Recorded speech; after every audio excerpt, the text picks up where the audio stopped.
History facts کے موضوع دوستو السلام علیکم ناظرین اکرامی، ماہ سیام یعنی ماہ رمضان کے اختتام پر عید الفطر یکم شوال المکرم کو ہم مناتے ہیں۔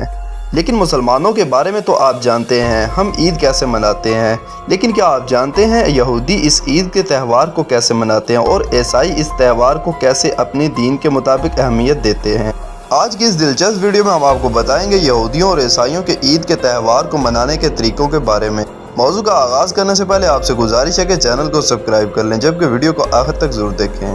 ناظرین اکرامی، پہلے بات کرتے ہیں یہودیوں کے بارے میں۔ یہودیوں کے ہاں روزے تو مخصوص نہیں، لیکن وہ 10 محرم الحرام کا روزہ رکھتے ہیں اور اس کو چھوڑنے پر اس کی قضا اور اعادہ ضروری سمجھتے ہیں۔ اور آپ کو بتاتے چلیں ان کا روزہ ہم مسلمانوں کی طرح نہیں ہوتا، ان کا روزہ تقریباً 25 گھنٹے کا ہوتا ہے۔ یہودیوں کا ہاں عید کو عید فصح کہا جاتا ہے۔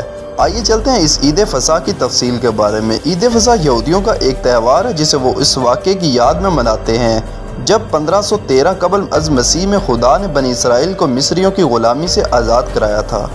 خدا نے بنی اسرائیل کو حکم دیا تھا کہ وہ اس اہم تقریب کو ہر سال ابیب کے مہینے کی 14ویں تاریخ کو منائیں، جو کہ یہودی کیلنڈر کا پہلا مہینہ ہے۔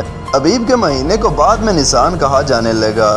اس عید کو عید فصح یہودی کیوں کہتے ہیں؟ لفظ فصح جس عبرانی لفظ سے نکلا ہے اس کا مطلب ہے گزرنا۔ یہ اس وقت کی طرف اشارہ کرتا ہے جب خدا نے ایک آفت میں مصر کے سب پہلوٹوں کو مار دیا تھا لیکن اسرائیلی کے پہلوٹوں کو بچا لیا تھا۔ یہ ہولناک آفت لانے سے پہلے خدا نے بنی اسرائیل کو حکم دیا تھا کہ وہ اپنے دروازے کی چوکھٹ پر برے یعنی میمنے یا بکرے کا خون چھڑکیں، جس کی بدولت خدا نے اسرائیلیوں کے پہلوٹوں کو بچا لیا تھا۔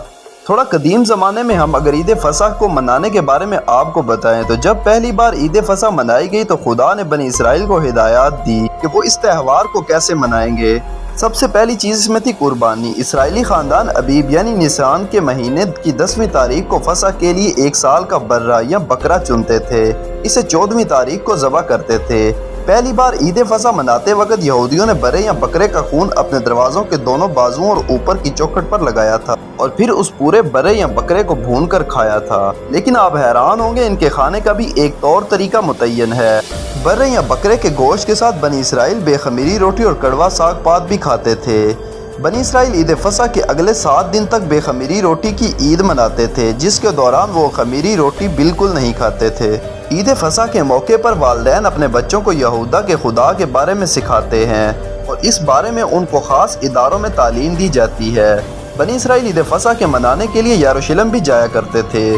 اگر دیگر رسومات کے بارے میں بات کریں، یسوع مسیح کے زمانے میں عید فصح کی تقریب میں مے پینا اور خدا کی حمد کے گیت گانا بھی شامل تھا۔ عید فصح کے بارے میں ایک غلط فہمی بھی پائی جاتی ہے۔ وہ غلط فہمی یہ ہے کہ بنی اسرائیل 15 نسیان کو عید فصح کا کھانا کھاتے تھے۔ در حقیقت خدا نے بنی اسرائیل کو حکم دیا تھا کہ وہ 14 نسیان کو سورج غروب ہونے کے فوراً بعد ایک برہ ذبح کریں اور اسی رات اس کو کھا لیں۔ بنی اسرائیل کا ایک دن سورج غروب ہونے سے شروع ہوتا تھا اور اگلے دن سورج غروب ہونے پر ختم ہوتا تھا، لہٰذا بنی اسرائیل 14 نسیان کے شروع ہونے پر برے کو ذبح کرتے تھے اور عید فصح کا کھانا کھاتے تھے۔ ایک غلط فہمی اس میں مسیحیوں کے لیے عید فصح کو لازمی ماننا۔ حقیقت یہ ہے کہ جب یسوع مسیح نے 14 نسیان 33 عیسوی میں عید فصح منائی تو اس کے بعد انہوں نے ایک نئی تقریب رائج کی جو کہ مالک کی یادگاری تقریب تھی۔ جیسا کہ آپ ہر دین میں کچھ تبدیلی اور تغیر دیکھتے ہیں، اس تقریب نے بھی عید فصح کی جگہ لے لی، کیونکہ یہ تقریب اس یاد میں منائی جاتی تھی کہ مسیح جو عید فصح کا میمنہ ہے قربان ہو گیا۔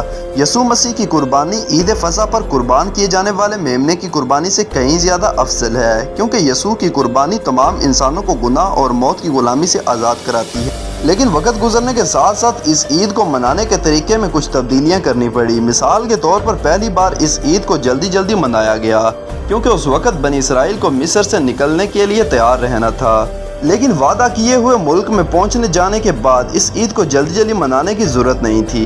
اگر عیسائیوں کے بارے میں عید الفطر کی رسومات آپ کو بتائیں، عیسائی مذہب میں ایک اہم تقریب ہے جو رمضان المبارک کے ماہ کے بعد منایا جاتا ہے۔ عید الفطر اسلامی مذہب کا ایک مقبول موسمی تقریب ہے، لیکن یہ ایک مسیحی عید بھی ہے جو ان کے خود کے معاشرتی دینی معمولات کے مطابق منایا جاتا ہے۔ عید الفطر کب مناتے ہیں؟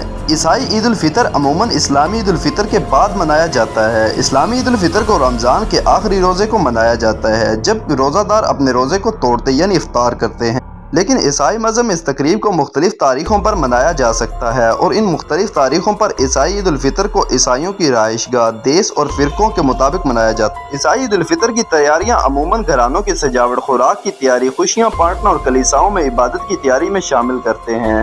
عیسائی مسیحیان عموماً اس موقع پر کلیساؤں میں اجتماعات کرتے ہیں جہاں عبادات، خوشیاں بانٹنا اور مسیح عقائد کی باتیں شامل ہوتی ہیں۔ عیسائی عید الفطر کے دن خوشیاں بانٹنا ایک اہم عنصر سمجھتے ہیں۔ مسیحی خاندانوں میں مختلف خوشیوں کا اظہار کیا جاتا ہے جیسے کہ خوراک کی تقسیم، خوشیاں بانٹنا اور دوسرے لطیفے۔